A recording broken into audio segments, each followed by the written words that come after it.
Hey guys, welcome to my channel. Today is Friday, May 3rd, 2024. Meron tayong unboxing video. Hammerly TAC R1 22C. Okay? Basically, ano siya? 22 LR AR-15 pistol. Ayan. So, it comes in a cardboard box. I don't mind as long as pinapasa nila yung savings sa consumer. Kaya murang-mura lang to, no? So, dun sa magtatanong, ba't ka pa bumili niyan? Meron ka ng ano, di ba? Meron akong CMMG na kit na nako-convert ko yung mga ARs ko to. Pero ito kasi, dedicated na 22 LR AR-15 pistol na to. Hindi na ako magsa-swap-swap. Plus, sabi ko kasi sobrang mura, nakapanghinayang hindi bilhin, no? Hindi tayo pwede magsabi ng presyo, no? Pero binibenta siya dito 278 credits. 278. 'Di ba? Sobrang mura.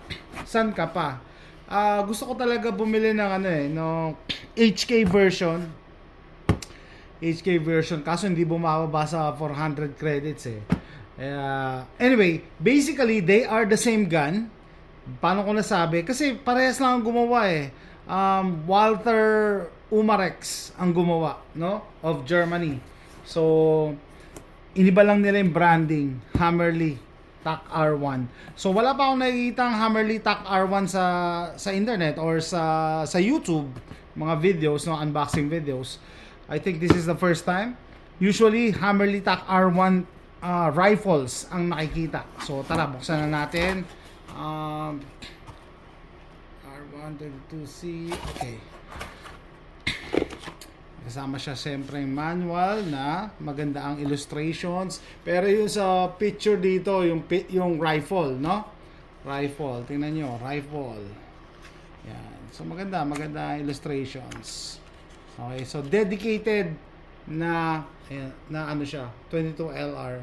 Yan, sabi ko sa inyo, by Umarex. Okay, so ito, it reminds me of egg crates. Yan, to protect the gun. At least protected siya. So this is the gun. It comes with a gun lock.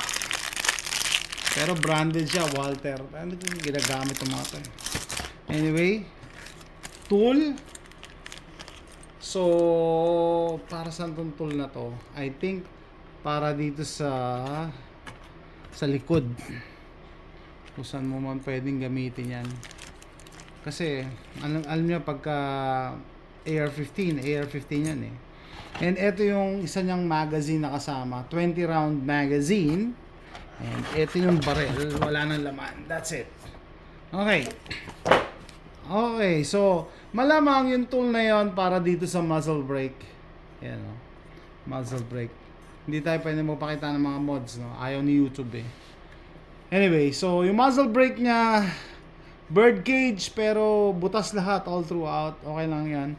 1/2 by 28 kung gusto mong palitan yung muzzle brake niya or lagyan mo ng suppressor. Yun yung popular brand sa popular size, popular size sa 22 LRs, 1/2 by 28. So may kasama siyang flip up na, I think these are polymer sights. Have to check. Yeah, polymer sights. Front and rear. Yun lang, no, dahil ano lang siya, libre siya. Napaka basic ng sight, parehong black. So I hope iniba nila yung front. So ito siya, oh. Dun sa HK, dito nakalagay dito HK, pero this is basically the same gun. Ano siya? Aluminum, ibig sabihin metal siya, upper and lower. Ang plastic lang dito, itong grip. Tapos yung grip niya, unang tingin ko humahawig sa magpul, pero yung angle niya mas ma-angle compared sa magpul. Tapos yung likod, dahil 22 LR lang to, hindi na to kailangan ng buffer tube. So, quick detach pwede dito sa likod, or pwedeng kabitan mo diretso ng sling dito. So, yun ang gagawin ko. Kakabitan ko na diretso ng sling. And ito for show lang to, bolt release. design lang yan, di yan gumagana. Itong fire and safe, syempre gumagana. Fire and safe lang siya. Malamang forward assist hindi rin gumagana. Hindi man kailangan ng 22LR eh. Okay? And mag release dito. Magana, and actually ano siya eh, you can feel it and you can hear it. Okay? So hindi pwede rin magpakita sa YouTube na pag-i-insert na magazine. Ganyan ka retarded si YouTube. Okay? So yan siya pag may magazine na 20 rounder. Okay? So, tanggalin natin tong safety BCG safety pin. Anyway, yan siya. All metal. What type of metal? Malamang alloy ito. Pero tapos itong upper and lower, malamang aluminum alloy din. Anyway, hindi tayo pwede mag dry fire. Okay? Tapos, I assume gagana lahat ng mga similar 22LR na magazines para sa AR-15. Ito, Black Dog yata ito eh. Ito, Kiapa to. Tapos, ito, CMMG yata ito eh. Hindi kasi nila nalagyan ng brand eh. Mga tanda ko lang. So, ito 20 rounds. Itong tatlo, 30 rounders to. So, sabi ko nga, hindi pwede.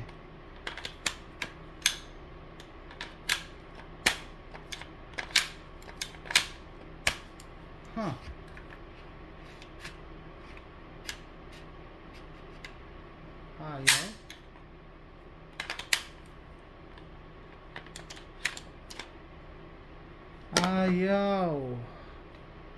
Ayaw. Ayaw. Ayaw. Gumawa sila ng proprietary. Proprietary ba to? Nako, yan ang mali nila. Hindi maganda yung gumagawa ka ng proprietary na magazine. Dapat lahat gagana. So hindi pwede itong CMMG. Kaya pa hindi rin. Ayaw kumagat. Black Dog hindi rin. Okay, yun ang pagkakamali ng Umarex, no? Proprietary magazine. I think ang kaparehas nito yung sa HK416 kasi pala Umarex to eh. Okay, may sarili sila.